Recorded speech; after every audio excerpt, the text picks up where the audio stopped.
आज आपके समक्ष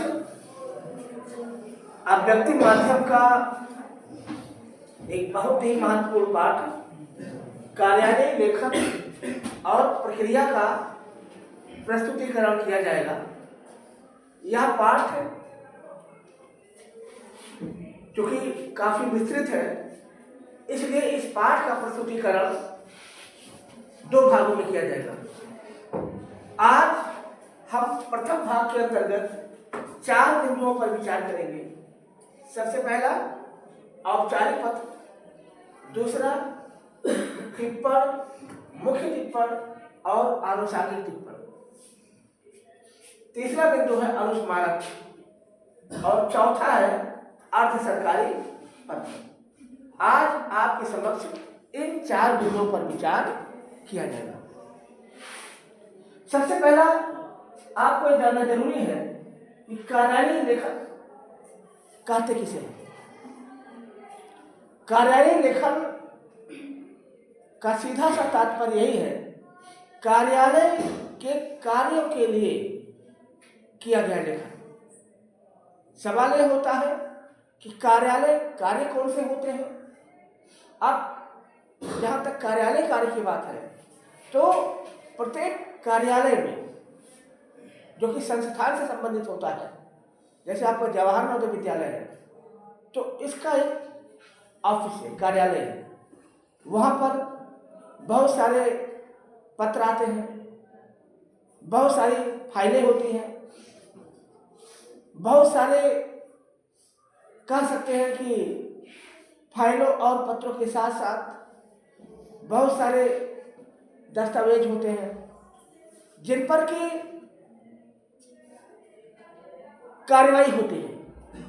यह कार्रवाई छोटे बाबू से लेकर के यानी एलडीसी से लेकर कर फिर यूडीसी फिर ओएस और उनके साथ आपके स्टोर कीपर भी जुड़े होते हैं और स्टोर कीपर के साथ साथ कार्यालय के सहायक भी जो अटेंडेंट आते हैं, ये सारे के सारे मिल करके कार्यालय के कार्यों की प्रक्रिया को अंतिम रूप देते हैं। तो इस प्रकार से देखा जाए ये संरचना होती है जिसमें सबसे नीचे स्तर पर सहायक होता है, उसके बाद आपका एलडीसी यानी छोटा बाबू होता है, यूडीसी अपर डिविजनल क्लर्क यानी बड़ा बाबू होता है, फिर सबसे ऊपर कौन होता है, सबसे ऊपर होता है आपका ओएस ऑफिस सुपरिटेंडेंट, जिसको कि हम कार्यालय अधीक्षक कहते हैं, और सबसे सुप्रीम बॉस किसी भी डिपार्टमेंट का हेड ऑफ इंस्टीट्यूट होता है। जैसे अपने जवाहर नवोदय विद्यालय के हेड ऑफ इंस्टीट्यूट कौन है, हमारे प्रिंसिपल साहब डॉक्टर पीके सिंह। सारी कार्रवाई का एक जो प्रक्रिया है, इस कार्रवाई के केंद्र में आपके डॉक्यूमेंट्स होते हैं, दस्तावेज होते हैं। दस्तावेज के साथ साथ तमाम प्रकार के पत्र होते हैं जो कि पत्र जो है लिखे जाते हैं कार्यालय के माध्यम से भी। वो पत्र लिखे जाते हैं जो जरूरी होते हैं, फिर बाहर से भी कुछ पत्र आते हैं, उनका भी जवाब देना होता है। इसके साथ साथ तमाम प्रकार के जो है कह सकते हैं फाइनेंशियल प्रक्रियाएं होती है, सब कुछ होता है जिसको टेंडर वगैरह सब होता है। यानी कुल मिला करके देखा जाए तो कार्यालय लेखन का तात्पर्य है कार्यालय के विभिन्न कार्यों को संपन्न करने के लिए किया गया लेखन कार्य कार्यालय लेखन कहलाता है। अब जब कार्यालय लेखन होता है तो कार्यालय लेखन की विभिन्न प्रक्रियाएं होती हैं, तमाम प्रकार के प्रोसीडिंग्स होती हैं। यही प्रोसीडिंग आपके पाठ में रखा गया है, आपको ये बताने का प्रयास किया गया है कि आज के विद्यार्थी ये जाने कि किस प्रकार से कार्यालय कार्य संपन्न किया जाता है। क्योंकि आज आप छात्र हैं, कल के दिन आप जॉब में जाएंगे। आप में से कुछ लोग हो सकता है कि सीजीएल पास करके जो है आप जो है कार्यालय में आप बाबू बने, कुछ लोग हो सकता है कि वो जो है आपका कार्यालय अधीक्षक बने, कुछ लोग हो सकता है कि उसके ऊपर जाकर के वो सेक्शन ऑफिसर हो सकते हैं, कुछ लोग ऐसे भी हैं जो कि हेड ऑफ इंस्टीट्यूट बनेंगे। तो इस प्रकार से आपकी जो है जॉब समय के साथ साथ आपके जो है क्षमता के अनुसार निर्धारित है। तो आपको जानना जरूरी है आखिर जब आप कार्यालय में कार्य करेंगे तो उसमें उसकी प्रोसीडिंग्स क्या है, प्रक्रियाएं क्या है। और इस प्रोसीडिंग में सबसे पहला है औपचारिक पत्र। औपचारिक पत्र का तात्पर्य होता है सरकारी पत्र, वह पत्र जो कि सरकार के कार्यों में अपना एक अवदान प्रदान करते हैं, सरकारी पत्र कहलाते हैं। सरकारी पत्र देखा जाए तो सरकारी पत्र जो होते हैं उनका अपना एक ढांचा होता है, एक प्रक्रिया होती है। मैं उस प्रक्रिया को अब आपके सामने बताने जा रहा हूँ। क्या प्रक्रिया होती है इसको आप समझिए। यहाँ पर मैं थोड़ा सा स्पेस बना रहा हूँ और यहाँ स्पेस में आपको बताऊंगा कि सरकारी प्रक्रिया होती क्या है। सबसे पहला आपका देखा जाए तो पत्रांक संख्या होती है, डिस्पैच नंबर। इसके अंतर्गत क्या होता है कि जो छोटा बाबू होता है उसके पास 2 रजिस्टर होते हैं। एक रजिस्टर होता है कि आपका पत्र प्राप्ति रजिस्टर, यानी जो पत्र जो कि विभिन्न संस्थानों से बाहर के प्राप्त होते हैं उनका उसमें विवरण दिया होता है। उसमें पत्रांक संख्या होती है, फिर पत्र का विषय होता है, विषय के साथ साथ जो है आपका पत्र किस माध्यम से भेजा गया वो भी होता है कि उसका माध्यम क्या है, यानी डाक से भेजा गया, ईमेल से भेजा गया, दोनों से भेजा गया। इस तरीके से पत्र का पूरा ब्यौरा उसमें दिया जाता है और उसमें जो पत्रांक संख्या होती है वो आपका जो है मेंशन होता है। पत्रांक संख्या का मतलब हुआ कि संबंधित पत्र अब ऑथेंटिक हो गया, अब संबंधित पत्र प्रमाणिक हो गया। बिना पत्रांक संख्या के कोई भी पत्र जो कि आप जाते हैं अपने जो है तमाम प्रकार के दस्तावेज बनाते हैं, जाति प्रमाण पत्र, निवास बनाते हैं, अगर उनमें पत्रांक संख्या का जिक्र नहीं है तो आपका वह जो है दस्तावेज संदेहास्पद माना जाता है, डाउटफुल माना जाता है। इसलिए पत्रांक संख्या किसी भी पत्र के लिए बहुत जरूरी होता है। अब पत्रांक संख्या के बाद क्या होता है, इसमें अब नए फॉर्मेट प्रयोग हो रहा है, इसमें आपका सेवा में दे देते हैं। क्या देते हैं? सेवा में। सेवा में के बाद आपका जो अधिकारी होता है उसका नाम होता है और उसका पता होता है सेवा में के बाद। ठीक है, ये आप जो मैं आपको बता रहा हूँ ये आप बेटा क्लास 6 से इस चीज को आप फॉलो करते चले आ रहे हो। बट अब क्या हो गया है, वह आपका प्रैक्टिकल था, अब एक थ्योरेटिकल रूप में आ गया है। फिर इसके बाद क्या होता है, विषय रहेगा, यानी पत्र का विषय क्या है, विषय रहेगा बकायदा। ठीक है, विषय के बाद आपका संदर्भ भी रहेगा, यानी जो आपका जो पत्र आया है उसका पत्रांक संख्या क्या है उसका भी उल्लेख रहेगा। ठीक है, फिर महोदय क्या रहेगा बेटा, महोदय रहेगा। फिर महोदय के पश्चात जो है अब अगले क्रम में क्या होता है, आपकी जो विषय वस्तु होती है। ठीक है, अब कैसे शुरू होता है आपका सरकारी पत्र कि जो है आपको यह अवगत कराया जाता है, आपको यह अवगत कराना है, यानी आपको जो सारी विषय वस्तु है, विषय वस्तु के 3 भाग होते हैं। कौन कौन से भाग होते हैं? सबसे पहला जो होता है विषय वस्तु का वो होता है आपका विषय। ठीक है, फिर क्या होता है, प्रस्तुतिकरण, फिर उसके बाद उसका जो है हल या सॉल्यूशन। ये 3 भाग होते हैं विषय वस्तु, 1 2 3। ठीक है, ये 3 भाग होते हैं आपके किसी भी पत्र के प्रस्तुत करने के। और अंत में बेटा क्या होता है आपका, अंत में आपका होता है भौतिक। भौतिक के बाद होता है आपका जो आपका पद होता है, जैसे आपका जो नाम होता है, जैसे हमारे प्राचार्य कौन है, डॉक्टर बीके सिंह है, तो उनका नाम होगा उसके नीचे लिखा जाएगा, प्राचार्य लिखा जाएगा। तो इसमें आपका अधिकारी का पद और उसका लिखा जाएगा, और अंत में बेटा क्या होता है, दिनांक होती है। तो ये जो आपका सरकारी पत्र है, सरकारी पत्र इसी तरीके से होता है, जिसको कि हम औपचारिक पत्र कहते हैं। इसे औपचारिक इसलिए कहा जाता है क्योंकि इसमें तमाम प्रकार की औपचारिकताएं होती हैं, यानी ये पूरी तरीके से नियमों से बंधा हुआ होता है।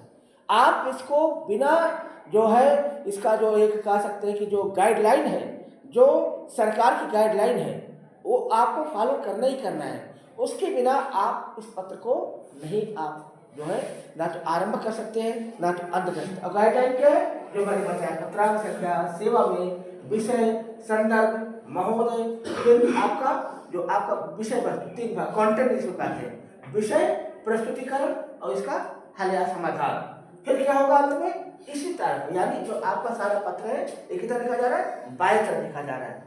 सरकारी पत्र का जितना भी कॉलम होता है आज के संदर्भ के अनुसार कितना लिखा जाता है, बाएं तरफ लिखा जाता है, भौदी। फिर उसके बाद क्या होता है, भौदी के बाद आपका अधिकारी का नाम, ठीक है, उसका पद और अंत में दिनांक। और कभी कभी क्या होता है कि उसमें आपका मोबाइल नंबर भी रहता है। दिनांक के बाद क्या रहेगा आपका, यहाँ पर आपका मोबाइल नंबर। लेकिन मोबाइल नंबर का उपयोग आजकल बहुत कम होता है, नहीं होता है। और आपका इसके ऊपर क्या रहेगा बेटा, इसके ऊपर आपका जो है कह सकते हैं कि लेटर का हेड रहता है। जैसे जवाहर नवोदय विद्यालय आपका पत्र है, इसमें क्या रहेगा आपका स्कूल का नाम, जवाहर नवोदय विद्यालय पूरा स्कूल का नाम यानी संस्थान का नाम और पूरा पता। और उसके पश्चात दो चीज जरूर रहती है, और उसमें सबसे पहला है आपका मोबाइल नंबर या आपका दूरभाष संख्या, और दूसरा रहता है ईमेल। ईमेल रहता है। अब क्या है, पहले किसी जमाने में फैक्स नंबर भी होता था, लेकिन अब आजकल फैक्स की कोई आवश्यकता नहीं होती है, क्योंकि आज का इतने ज़्यादा सोशल मीडिया है। यानी आपका ईमेल है उससे चला जाता है, ईमेल नहीं हुआ तो आपका व्हाट्सएप से चला जाता है, व्हाट्सएप नहीं हुआ तो आपका और भी इंस्टाग्राम हुआ, सब कुछ हुआ। अब आजकल फैक्स की उतनी वैल्यू रही नहीं, कारण आजकल आप फोटो खींचे और फोटो आपने डाल दी, तो फैक्स की आवश्यकता नहीं होती। तो कुल मिलाकर के औपचारिक पत्र जो मैं आपको बताना चाहता हूँ, सरकारी पत्र को औपचारिक पत्र कहा जाता है। औपचारिक पत्र को जो है इस तरीके से, जब मैं तीसरी बार नहीं दोहराना चाहता हूँ, ये लिखने का तरीका है बेटा। इसमें पत्र है रहेगा, पत्रांक संख्या, सेवा में, विषय, संदर्भ, महोदय, फिर विषय वस्तु, विषय प्रस्तुतिकरण और हल, फिर भौदी, फिर आपका अधिकारी का नाम, फिर पद और उसके पश्चात दिनांक। ठीक है, इतनी सारी चीजें औपचारिक पत्र में शामिल की जाती है। ठीक है, मुझे पूरा विश्वास है कि आपको औपचारिक पत्र समझ में आ गया होगा। अब बेटा क्या होता है कि जब आपने पत्र लिख दिया, मान लीजिए पत्र आप कोई बाहर से कोई पत्र आया, ठीक है, अधिकारी ने पत्र को पढ़ा, पहले बाबू पढ़ता है, बाबू पढ़ने के बाद अपना कमेंट लिखता है, फिर अधिकारी के पास गया तो अधिकारी यदि संतुष्ट है तो फिर साइन कर देता है और मामला समाप्त हो जाता है। लेकिन अधिकारी संतुष्ट नहीं है तो फिर क्या करता है, वो उस पर अपनी टिप्पणी लिखता है। ठीक है, तो ये जो सारी प्रोसीडिंग्स है बेटा, ये आपका 3 भागों में होती है। यानी बाबू का लिखना, कमेंट लिखना, फिर बाबू के साथ साथ अधिकारी का लिखना। ठीक है, ये सारे के सारे जो होते हैं वह क्या होते हैं, 3 भागों में होते हैं। इनमें आपका एक दूसरा पार्ट यही शुरू होता है, टिप्पण, मुख्य टिप्पण और अनुसांगिक टिप्पण। ये 3 आपके जो है मुख्य अंग होते हैं। टिप्पण क्या होता है, टिप्पण का अंग्रेजी अर्थ होता है नोटिंग, नोटिंग बोलते हैं। यानी इसमें होता यह है कि एक अधिकारी जो है, जैसे एक पत्र किसी दूसरे विभाग में गया या हमारे यहाँ से किसी विभाग से पत्र आया, तो अधिकारी क्या करता है कि संबंधित पत्र को जो है ध्यान से पहले कहाँ आता है, कार्यालय में आता है।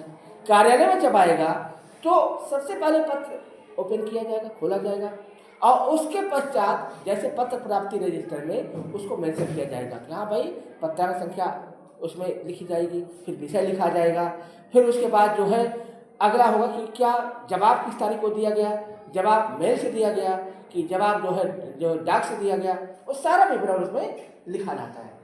फिर क्या होता है कि होता यह है कि जो बाबू होता है, बाबू पत्र को पढ़ता है और पत्र को पढ़ने के पश्चात क्या करता है कि संबंधित पत्र पर अपना टिप्पणी लिखता है।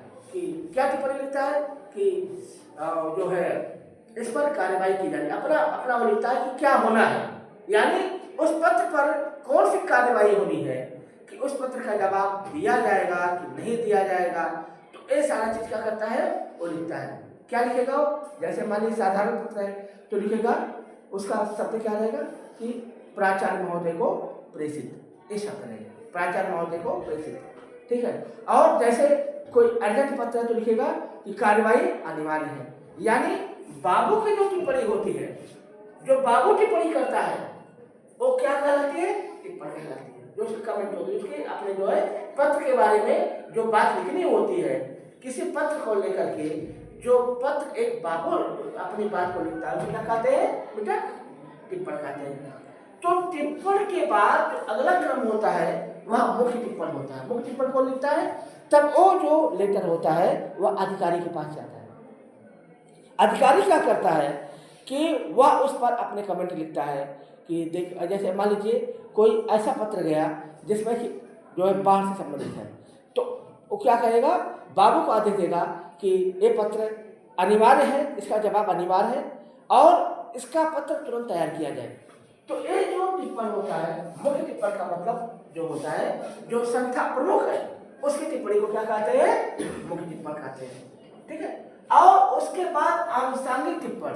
आनुषंगिक टिप्पण जैसा कि आपकी किताब में दिया गया है, आनुषंगिक क्या होता है? आनुषंगिक टिप्पण का मतलब होता है, इसमें दिया गया है, सहायक आरंभिक मुख्य टिप्पणी को जब संबंधित अधिकारी भेजता है तो यह अधिकारी टिप्पणी पढ़ने के बाद नीचे मंतव्य लिखता है। इसे आनुषंगिक टिप्पणी या क्रिया आनुषंगिक टिप्पणी कहलाती है। आनुषंगिक का मतलब हुआ कि जो है सपोर्टिंग, यानी क्या हुआ कि ए आपका जो है छोटे बाबू ने कमेंट लिखा, छोटे बाबू के पास जो है आपका क्या हुआ कि साहब ने कमेंट लिख दिया।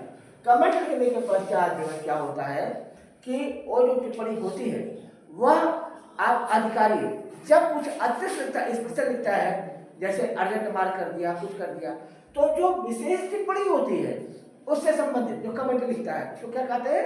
आनुषंगिक टिप्पण कहते हैं। तो कुल मिलाकर के एक औपचारिक पत्र देखा जाए जब किसी कार्यालय में आता है तो वह 3 प्रक्रियाओं से गुजरता है, जिनमें सबसे पहला होता है टिप्पण, यानी जो है कह सकते हैं बाबू साहब का कमेंट, फिर मुख्य टिप्पण जिसको कि हम कह सकते हैं कि अधिकारी का कमेंट, और जब अधिकारी उस पत्र को विशेष संज्ञान में लेकर के अपने जो है विचारधारा को प्रस्तुत करता है, अपने जो है विशेष संज्ञान में लेकर के अर्जेंट मार्क करता है या कुछ और उसमें कुछ विशेष बातें लिखता है, तो उसे क्या कहते हैं?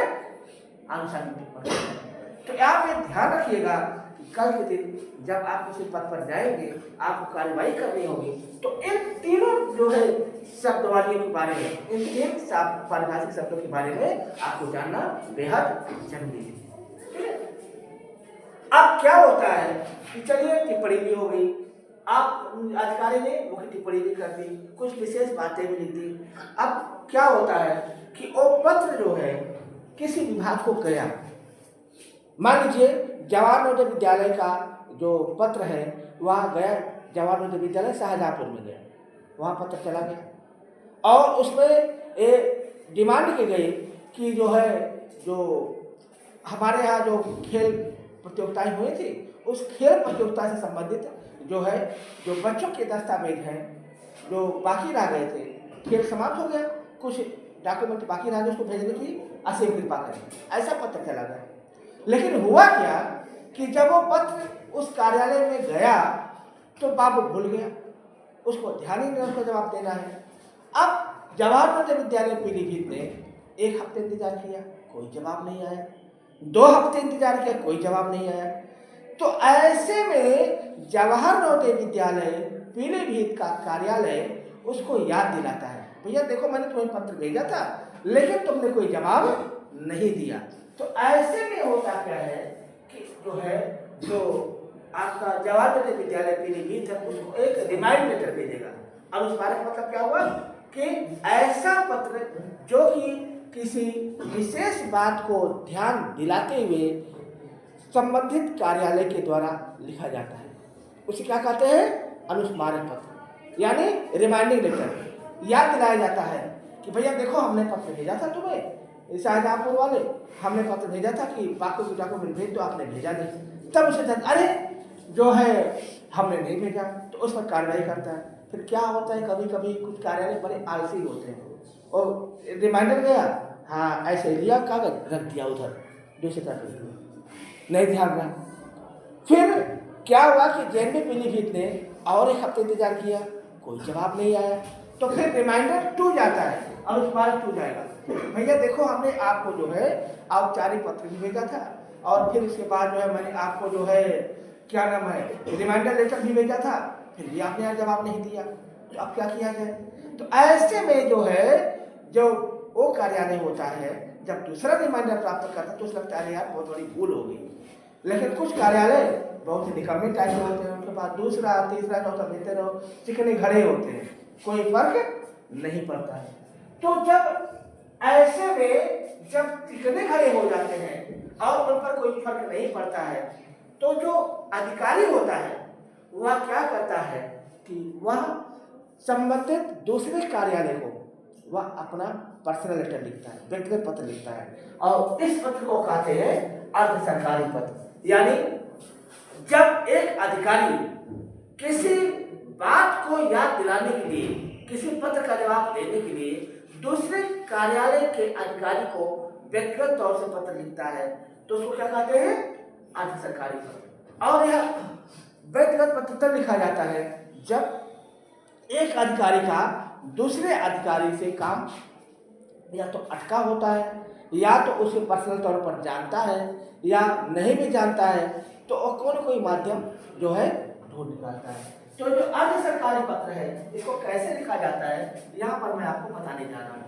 एक अर्ध सरकारी पत्र जब लिखा जाता है तो किन बातों का ध्यान देगा। इसमें इस तरह से लिखा जाता है, इसमें जैसे मान लीजिए हमारे प्रिंसिपल साहब डॉक्टर बीके सिंह हैं। अब देखा जाए तो शाहजहाँपुर के जो प्रिंसिपल हैं उनका नाम जो है आपका कोई गंगवार सर है, नाम बिल्कुल नहीं ध्यान में आ रहा, सत्यपाल गंगवार सर है, वहाँ के प्रिंसिपल हैं। तो मान लीजिए यहाँ से लेटर गया कि भाई ऐसा है कि जो खेल हुआ था बच्चों के डॉक्यूमेंट नहीं आए हैं, तो 3 बार गया नहीं हुआ, तो क्या करता है अधिकारी? पत्र लिखता है। कैसे लिखेगा? प्रिय, ऐसे लिखेगा, प्रिय सत्यपाल, ठीक है, प्रिय सत्यपाल जी। और फिर उसके बाद लिखेगा कि नमस्कार, फिर लिखेगा कैसे हो, यानी दोस्ताना भाषा में लिखेगा। और फिर आगे विषय पत्र लिखेगा कि मैंने आप कैसे हो, फिर लिखेगा कि जो है कि आप थोड़ा सा बुरा न लगे, मैं आपको बुरा न लगे, और मैं आपको याद दिलाना चाहता हूँ कि मेरे कार्यालय से जो है बच्चों के दस्तावेज भेजने के लिए पत्र 3 बार जा चुका है, लेकिन अभी तक प्राप्त नहीं हुआ है। और फिर तुम क्या लिखेगा यहाँ पर? कैसे हो के बाद आता मैं आपसे या जो है अपील करता हूँ कि आप बच्चों के दस्तावेज भेज देंगे तो हम आगे की कार्रवाई के लिए NDS RO को हम भेज पाएंगे। इस तरह करके वो बड़े प्यार के साथ अपनी सारी बातें क्या करता है? लिखता है। वो बताता है भैया देखो इस तरीके से आपको लिखना है। तो ये है अर्ध सरकारी। और तो लिखेगा आपका, तो भाव नहीं आएगा, फिर यहाँ पर क्या लिखेगा? आपका, ये शब्द आएगा आपका, डॉक्टर बीके सिंह, प्राचार्य जवाहरलाल विद्यालय पीलीभीत उत्तर प्रदेश। तो ये होता है आपका अर्ध सरकारी पत्र। यानी कह सकते हैं अर्ध सरकारी पत्र एक तरीके से मक्खन लगाने का तरीका, बटरिंग है। यानी भैया जब काम नहीं निकल रहा है सीधी अंगुली से, तो अंगुली को क्या करना पड़ता है? थोड़ा टेढ़ा करना पड़ता है, तब जाकर काम होता है। घी ऐसे थोड़ी निकलता है, आप सीधे जाए तो नहीं निकलेगा, थोड़ा टेढ़ा करके निकालते हैं, जब घी जो है मेल्ट नहीं होता है। तो एक थोड़ा सा मक्खन लगाने वाला मामला हो जाता है। तो कुल मिलाकर के आज के क्लास में मैंने आपको जो बातें बताई हैं उनमें सबसे पहला ये बताया है कि कार्यालय लेखन का तात्पर्य है कि कार्यालय के कार्य को संपन्न करने के लिए जो कुछ भी लेखन कार्य किया जाता है, चाहे पत्र के माध्यम से या दूसरे माध्यमों से, उसे क्या कहते हैं? कार्यालय लेखन कहते हैं। और एक बात इसकी प्रक्रिया का, तो सबसे पहले एक पत्र लिखा जाता है। पत्र में जो है आपको बताना चाहते हैं कि लेटर हेड होता है। लेटर हेड में संस्थान का नाम, मोबाइल नंबर, ईमेल रहता है। फिर इसके बाद आपका पत्रांक संख्या, सेवा में विषय, संदर्भ, महोदय, भवधि, दिनांक, इन सारी बातों का ब्यौरा है। और विषय पत्र में 3 भाग होते हैं, विषय, प्रस्तुतिकरण और हल। फिर इसके पश्चात जब कोई पत्र आता है तो छोटा बाबू जो कुछ अपनी बात टिप्पण कहलाता है, मुख्य टिप्पण अधिकारी करता है। जब कुछ स्पेशल हो जो होता है तो क्या कहलाता है? आचार्य टिप्पण कहलाता है। फिर इसके पश्चात जो है जब अधिकारी किसी पत्र को भेजता है और उसका जवाब नहीं आता है तो याद दिलाने के जो पत्र लिखता है उस पर लिखा जाता है अनुस्मारक पत्र। और उस पर जो है पत्र के लेटर हेड के बाद लिखा जाता है अनुस्मारक पत्र लिखा रहता है, याद है। और जब कई बार पत्र भेजा जाता है फिर भी कोई कार्रवाई नहीं होती है, तो जो अधिकारी होता है दूसरे अधिकारी को एक व्यक्तिगत पत्र लिखता है। और व्यक्तिगत पत्र में जैसे आपके जो है बीके सिंह लिख रहे हैं आपके पीलीभीत के प्रिंसिपल, तो कैसे लिखेंगे? चाहे आपके प्रिंसिपल को प्रिय सत्यपाल जी नमस्कार कैसे हो, अतः इसमें पूरी लिखेंगे कि बात लिखेंगे क्या बात है, फिर जो है अपील करेंगे कि आपका काका। इस तरह से करके जो है कार्यालय लेखन प्रक्रिया है, जिसका पहला भाग मैंने आपके सामने प्रस्तुत किया है। दूसरा भाग इसका जो है कल हम आपके सामने रखेंगे और आपको बताएंगे कि कैसे जो है बहुत सारी प्रक्रियाएं जो होती हैं पत्र लिखने में, जो कार्यालय की होती हैं, जो कि बहुत जरूरी होती हैं, कल मैं उसको आपको बताऊंगा। ठीक है, तो इन्हीं शब्दों के साथ आज का यह पाठ समाप्त होता है। आप सबको नमस्कार, जय हिंद, जय भारत।